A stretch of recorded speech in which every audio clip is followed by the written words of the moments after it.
नमस्कार साथीहरू, आज चाहिँ हामी बच्चालाई खुवाउनको लागि सर्वोत्तम पिठो तयार गर्दैछौँ। यो सर्वोत्तम पिठो घरमै बनाउने अर्ग्यानिक तरिकाको। यहाँ यो देखाएको चाहिँ यो आलो छ, यो अचारको लागि। यो बोडी, यसलाई सिमी पनि भनिन्छ, गहुँ।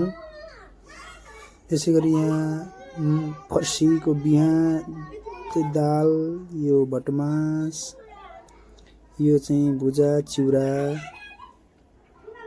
त्यसरी चिउरा छ, चामल छ, यो कोदोको पिठो पनि छ, फापर छ। सबै कुराहरू मिसेर बनाइन्छ। यो फर्सीको बिहासँग दाल छ, मुसुरोको दाल, यो नरम बनाउनको लागि। अनि यो भुटेर यसरी सफा पारेर केलाएर चाहिँ ग्राइन्डिङ मेसिनले पिस्ने, मिक्सरमा पिस्ने।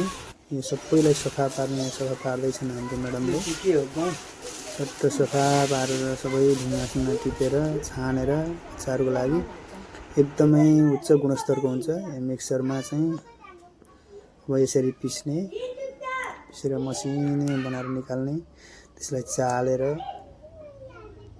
अनि छानेर यसरी निकालिसकेपछि यहाँ छानेर यसरी चालेर मसिनो पिठोलाई चाहिँ यी सबै सामग्रीमा हामीसँग चाहिँ काजुको अनि त्यसै गरी बदाम ओखरको धुलो अलरेडी बनाइसकेको हुनाले त्यो पनि हामीले राखेका छौँ। यहाँहरूले पनि यस्ता सामग्रीहरू हालेर एकदम स्वादिष्ट र मिठो बनाएर चाहिँ बच्चालाई खुवाउन सक्नुहुनेछ। बच्चालाई हेल्दी राख्नका लागि घरमै आफूले बनाउने, पैसा पनि कम सस्तोमा गुणस्तरीय खानेकुरा बन्नेछ।